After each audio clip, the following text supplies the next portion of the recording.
그러니까 원주 해피선언에서 진행하는 불교 입문 새출발법회 1기 과정인데 벌써 6번째 시간입니다. 뭐 원래 계획했던 그 커리큘럼대로 나가지는 못하고 있어요. 우리가 종교가 무엇일까, 불교가 무엇일까 이렇게 시작해서 불교라는 것이 말하자면 한마디로 불교는 행위다. 그리고 그 행위가 괴로움을 만들 것인가 행복을 만들 것인가 라고 확장된 개념으로 펼쳐놓으면 그래서 불교는 사성제다. 이렇게 공부를 했죠. 그런 상태에서 이제 이 행위가 무엇일까? 특히 이 행위가 괴로움을 만들 수도 있고 행복을 만들 수도 있다고 하는데 그렇다면 방금도 우리가 5개, 5가지 계를 삶의 기준으로 삼자라고 했는데 그 이유가 무엇일까? 5개를 지키는 삶은 행복을 만드는 삶이다. 5개를 지키지 않는 삶은 괴로움을 가져온다.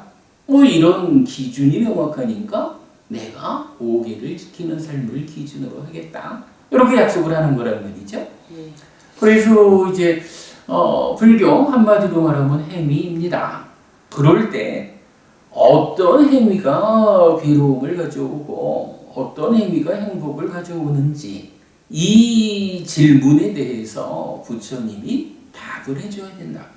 만약에 부처님이 여기에 대한 답을 주지 않는다 하면 우리가 불교 신자가 돼가지고 부처님을 따라 살겠다라고는 하는데 어떻게 따라가야 내가 행복할 것인지 이 문제에 대한 답이 없으면 불교 신자를 할 이유가 없는 거죠. 그래서 지난주에 우리가 알아봤지요. 경을 전체적으로 찾아보면 이러한 행위는 과두 고두 괴로움이다. 이러한 행위는 과두 고두 행복이다. 이렇게 말해주는 교리가 3가지의 쌍이 있더라. 보았죠? 그래서 첫 번째는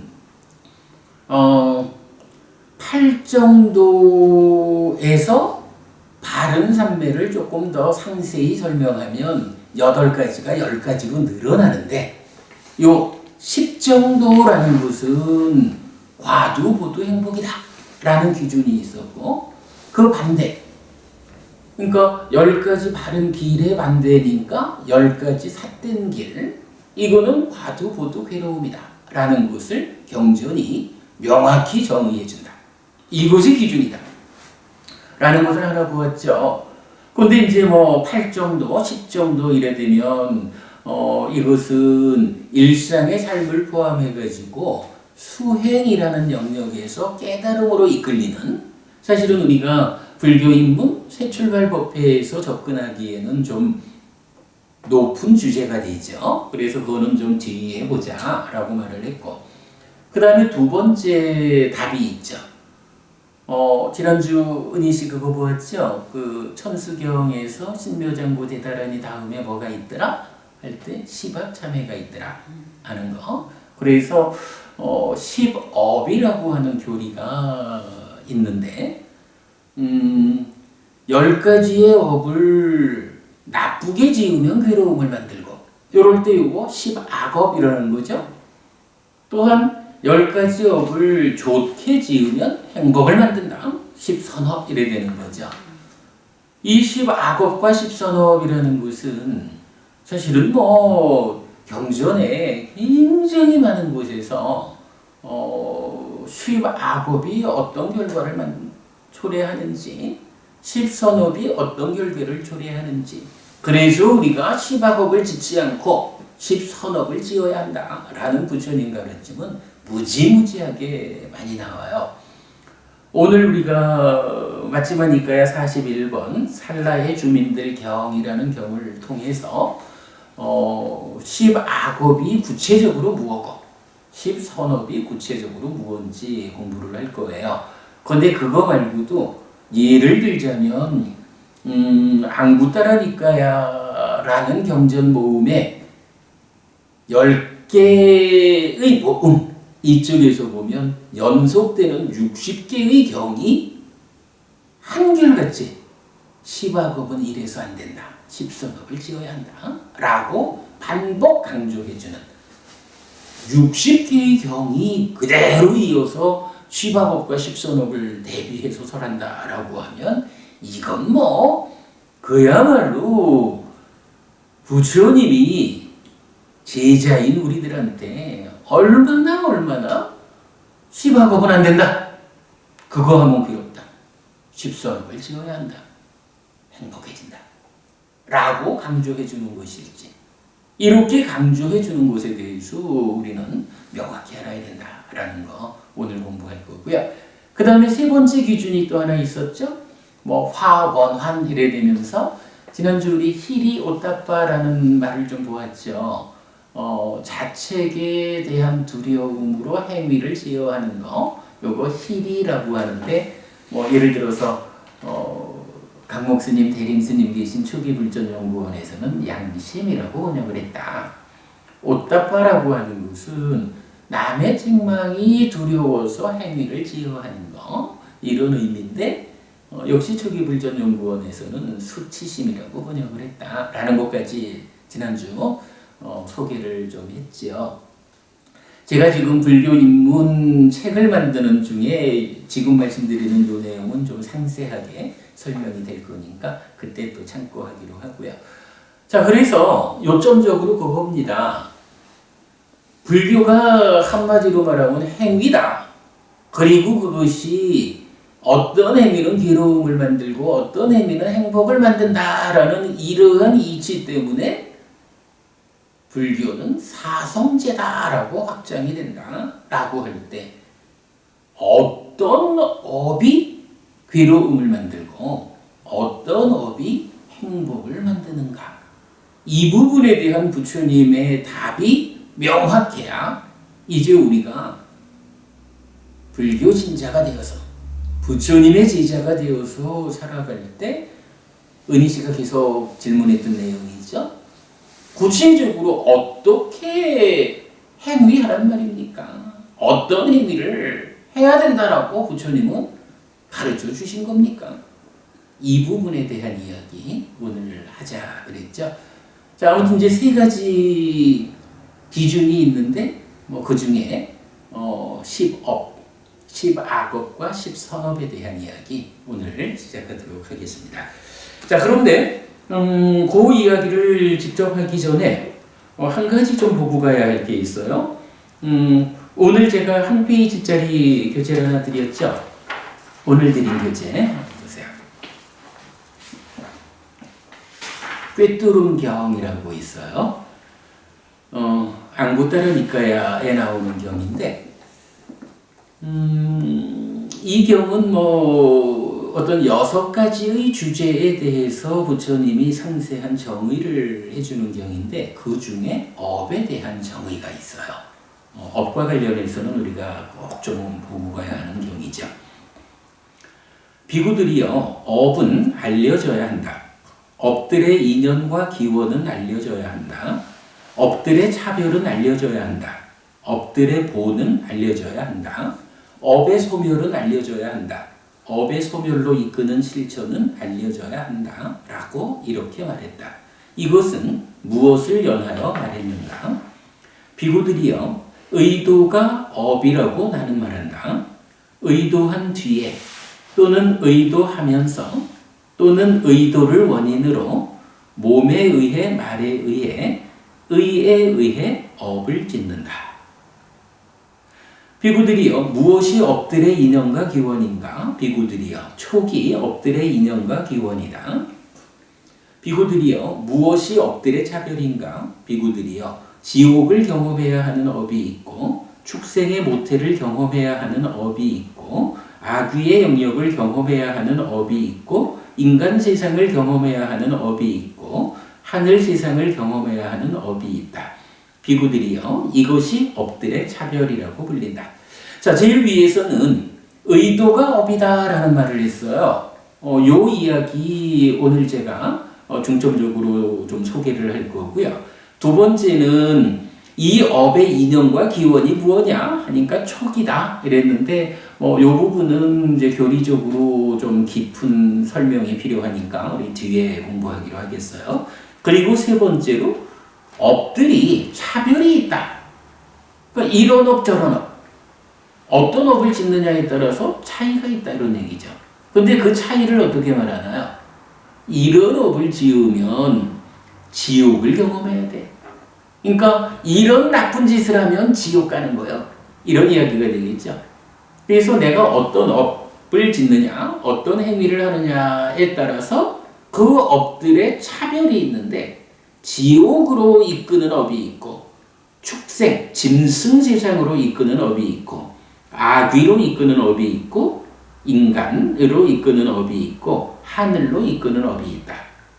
요거는 우리가 늘 말하는 거지만 동섭씨 육도윤회 이렇게 말하지만 수라라고 아수라라는 존재는 경에 나타나기는 하지만 하나의 독립된 영역을 갖지는 못한다 그랬죠. 대승불교에서는 육도윤회 이렇게 말하지만 근본 가르침에 의하면 부처님은 5도 5갈래의 윤회를 말하죠.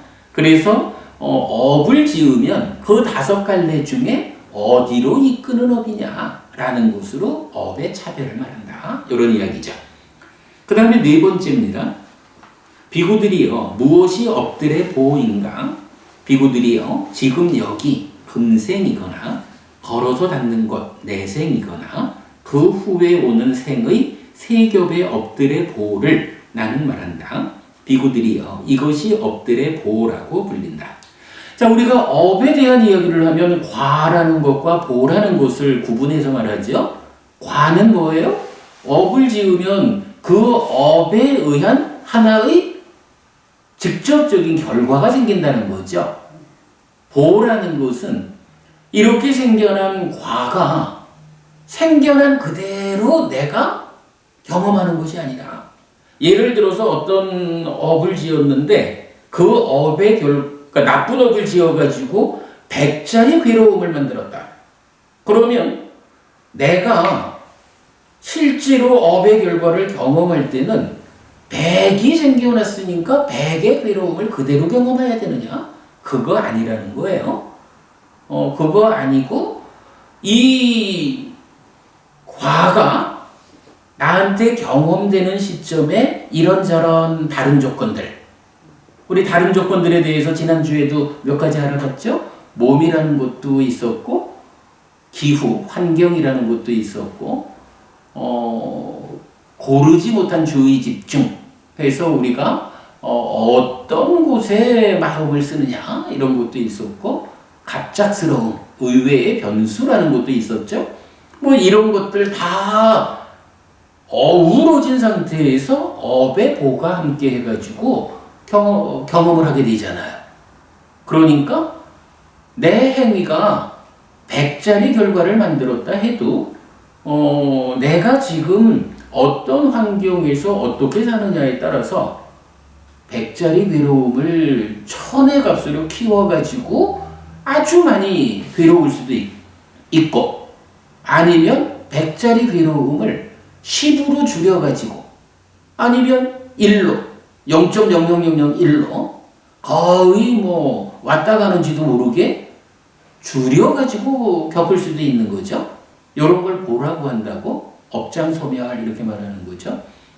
좋은 일을 해가지고 100의 행복을 만들었다 라고 하면 이 행복도 또한 내가 경험하는 그 시점에 다른 조건들과 어울려가지고 500, 1000 이렇게 뻥튀기를 해가지고 그 행복을 크게 누릴 수도 있고 100을 만들어 놓고는 지금 사는 꼴이 나빠가지고 한 10이나 5나 이렇게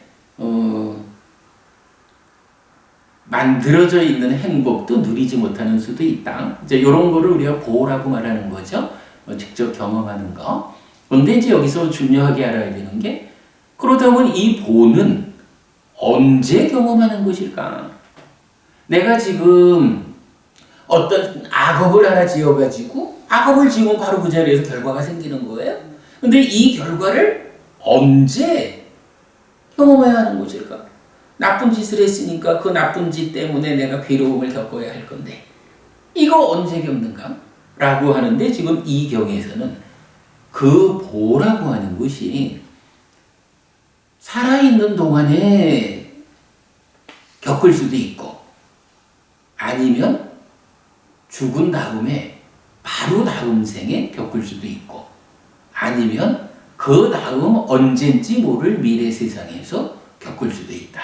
이렇게 말해주는 거예요. 이거 우리가 잘 알아야 되는 게 내가 지금 10가지 업을 지으면 그 10가지 업을 살아서 다 겪어야 되는 걸로 이렇게 생각하지 않아야 한다는 겁니다. 그러다 보니까 금생에 지은 업을 다음 생에 받을 수도 있다면 역으로 전생에 지은 업을 금생에 받을 수도 있겠죠.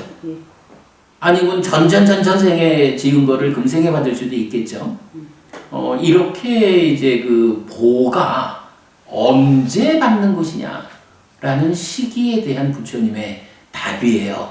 이것 때문에 우리가 전생에 악업을 많이 지어가지고 그 업장이 두터워요.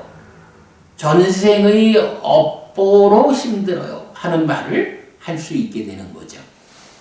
그러나 분명히 우리가 아는 거로 전생에 지은 업의 보만이 모든 것의 원인은 아니다라는 거 충분히 알죠. 어쨌든 이제 중요한 이야기, 업이라고 하는 것에 대한 보는 이렇게 살아서 겪을 수도 있고 바로 다음 생에 겪을 수도 있고 그 다음 정해지지 않은 어떤 미래에 겪을 수도 있다. 보의 시기라는 건 아주 중요해요. 비구들이여 무엇이 업의 소멸인가? 비구들이여 촉의 소멸이 업의 소멸이다. 오직 정견 정사유 정어 정업 정명 정정진 정념 정정의 8요소로 구성된 성스러운 길 8정도가 업의 소멸로 이끄는 실천이다 라고 했어요. 이 부분도 뒤에 공부하기로 해요. 어쨌든 8정도라고 하는 이 수행법이 내가 지은 업을 어떻게 해소할까? 또 내가 살아가는 동안에 어떻게 나쁜 결과를 만들지 않을 수 있을까? 여기에 대한 답을 주는 것이다. 그 정도만 알기로 해요.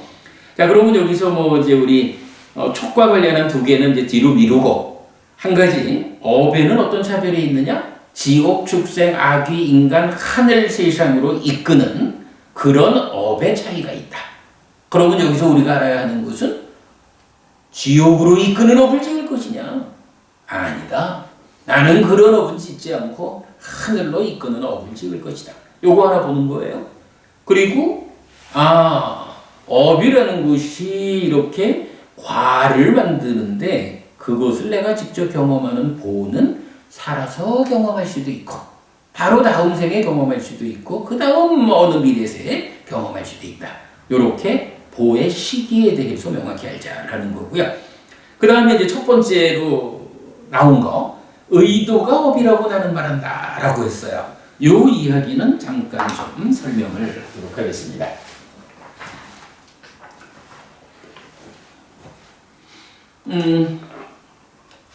이제 은희 씨 의도라는 게 뭔지 이제 생각이라든가 어떻게 해야지 되겠다 아니면 어떻게 그래 어찌죠 어찌 하려는 이런 거겠지. 그렇죠. 어떻게 우리가 이제 대략적으로만 말하면 마음이 있잖아요. 근데 이 마음이 이게 이제 우리 교리적으로 말하면은 몸에 참여 없이 마음 혼자 작용하는 영역에서 그 마음이 어찌하고 이런 부분들 이제 내가 지금 이제 책을 만들고 있는데 좀 덮어두고 쉽게 말하면 이 마음이 행위를 할 거 아니야, 그죠? 우리가 지난번 보니까 행위의 뿌리에 마음이 있다라고 해서 마음이 마음 진자를 쓰는 이 마음이 원인이 되어서 신구의 몸과 말과 의로 행위한다 이렇게 됐죠. 이럴 때 이 마음이 행위를 하는 이 자리에 출발선이 2가지 측면으로 경은 설명을 해요. 하나는 견해가 있어. 그리고 하나는 구체적 행위라고 할까?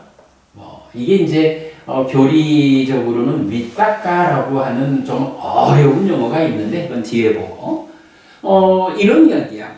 마음이 행위를 하는데 행위를 어떤 방법으로 하냐 하면 우리가 뭐 삿띠 이런 이야기 할 때도 눈을 떠야 된다 뭐 이런 이야기 했죠. 지혜가 빛을 비춘다 이런 얘기 했죠. 마음이라는 것이 행위를 하는데 한 가지로는 일단 이제 보아야 행위를 할 거 아니야. 그런데 말하자면 은희 씨도 안경 썼죠. 안경을 낀다라고 하면 이제 이 안경에다가 만약에 파란색을 살짝 넣으면 어때요? 파랗게 보이지. 그지? 그러니까 세상은 세상대로 있는데 안경에다가 파란색이 들어가는 순간 나는 어떻게 봐? 세상 자체를 파란 것을 얹어가지고 본다고. 그죠? 그러니까 있는 그대로 보는 게 아니라 파란 것을 얹어가지고 보니까 다르게 보이는 거예요. 견해라고 하는 거는 이렇게 세상을 예를 들어서 부처님은 참 세상이 무상한 거다. 이렇게 말을 하잖아.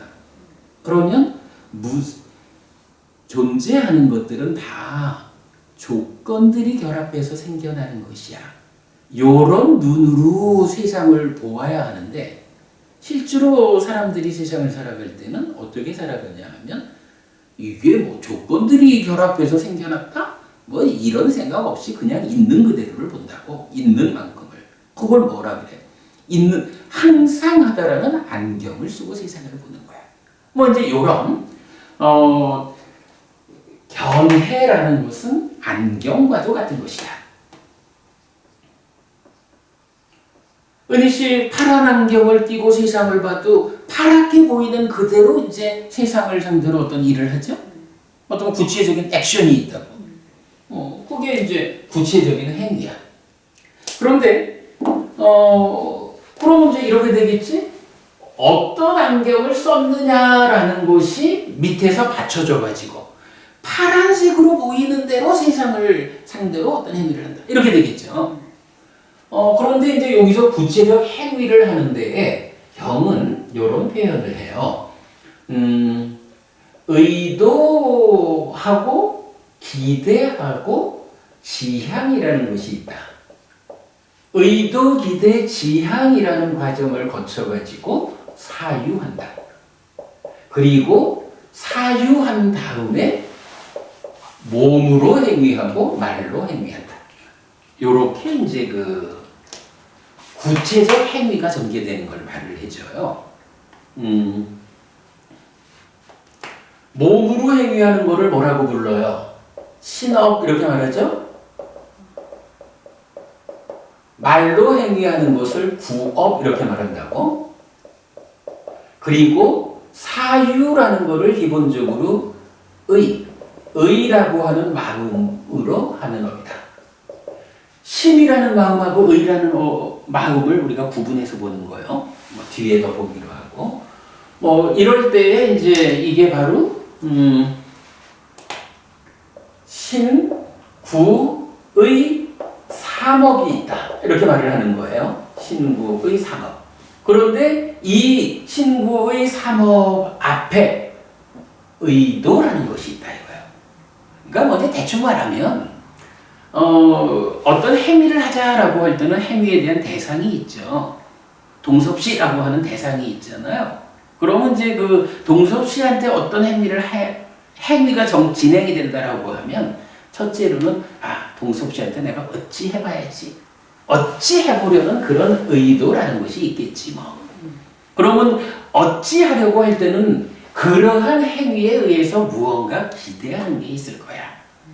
그치? 그러면 무언가 기대하는 가운데 어떤 결과를 지향하면서 어떤 결과를 바라면서 뭐 이렇게 이제 생각할 수 있죠? 그러니까 경은 의도, 기대, 지향이라고 하는 요 세 가지를 대부분 묶어가지고 하나의 쌍으로 말해줘요. 그리고 나면 그 다음에 사유해서 사유라고 하는 게 뭐야? 뭐 머릿속으로 생각하는 거잖아. 말하자면 뇌의 영역이다 이렇게 말할 수가 있겠지. 상세하게 자세하게 말하자면 이 의업이라는 게 뭐 여기부터 의업이라고 해야 할까? 뭐 이제 이렇게 그러면 넘어가고. 그러니까 대략 보면 몸과 말과 마음으로 행위하는 그 앞에 의도와 기대와 지향이라는 것이 있다. 요거예요. 그리고 지금 읽어드린 경우는 뭐냐 하면 부처님이 몸과 말과 의로 신구의로 업을 짓는다. 그런데 그 앞에 있는 의도가 있다. 라고 하면서 자, 그 부분을 제가 뭐라고 적었나요? 그 첫 번째 주제지. 비구들이요. 의도가 업이라고 나는 말한다. 이 말이 좀 이상한 거야. 이 의도가 업이래. 의도가 업이라고 말한다라고 하면서 한 가지로는 의도한 뒤, 그러니까 의도하는 게 먼저고 의도한 다음에 그러니까 몸에 의해 말에 의해 의에 의해서 업을 짓는다. 이렇게 표현을 하는 거예요. 근데 이제 이게 사실은 하나의 단어로 나오는데 그 단어가 문법적 의미가 의도한 뒤에라고 해석할 수도 있고 의도하면서 이렇게 해석할 수도 있는 거예요, 그게.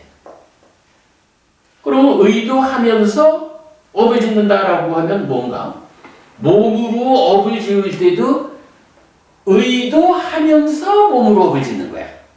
말을 할 때도 의도하면서 말을 하는 거야. 사유할 때도 의도하면서 생각하는 거야. 이런 이야기죠.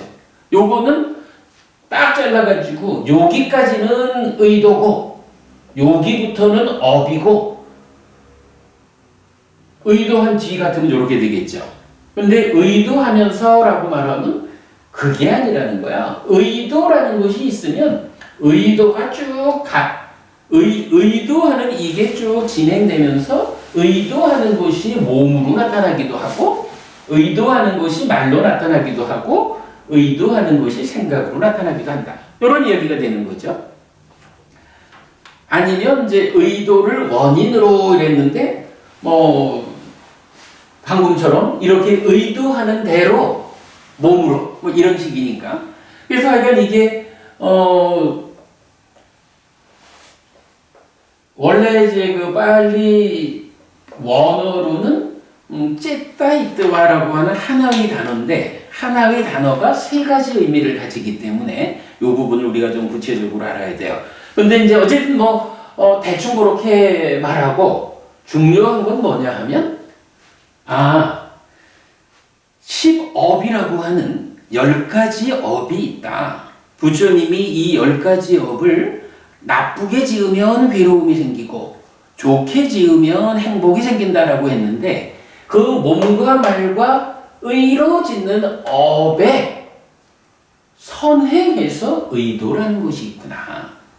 의도가 어떠냐에 따라서 그 의도가 몸으로 말로 생각으로 나타나는 것이 업이구나. 이렇게 말을 해주는 거예요. 내가 이제 이 이야기를 동섭씨 이런 이야기는 좀 설명이 어렵지. 근데 이 어려운 이야기를 왜 해야 하느냐 하면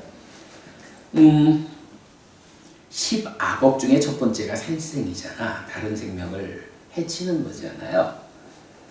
다른 생명을 해치는 행위는 무조건 나쁜 것일까? 예를 들어서 은희 씨, 예. 아기를 키워봤잖아. 이제 경에도 이런 표현이 있어. 아기가 어쩌다가 잘못돼가지고 가시 같은 거를 삼킨 거야. 그래서 저 목 안에 걸렸어. 그러면 엄마가 이걸 보고 입을 찢어질 만큼 벌려서라도 그 가시를 뽑아줘야 되잖아. 이거 어찌 말하면 애를 해치는 이거 해치는 이라고는 좀 다르죠. 그렇죠.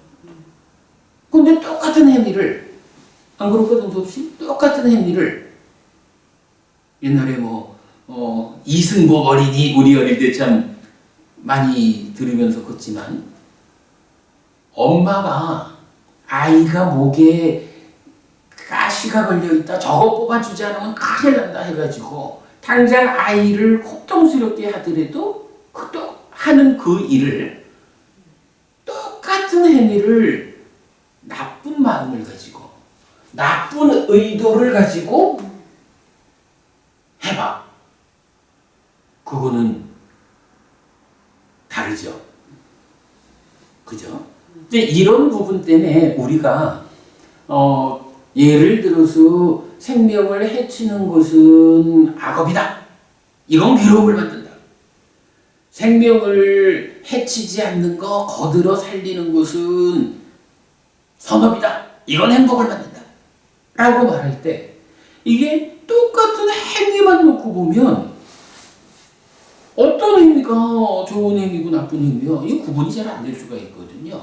그럴 때 지금 부처님이 거기에 대한 명확한 답을, 이러한 행위 밑에서 먼저 진행되는 의도라는 게 있다 이거예요. 어떤 의도를 가지고 업을 지을까? 그치? 이게 설명이 사실은 어려운 거지만, 방금 이런 이야기, 어린아이의 입을 찢을만큼 벌리는, 이거 하면 애는 괴로워서 막 울 거란 말이지.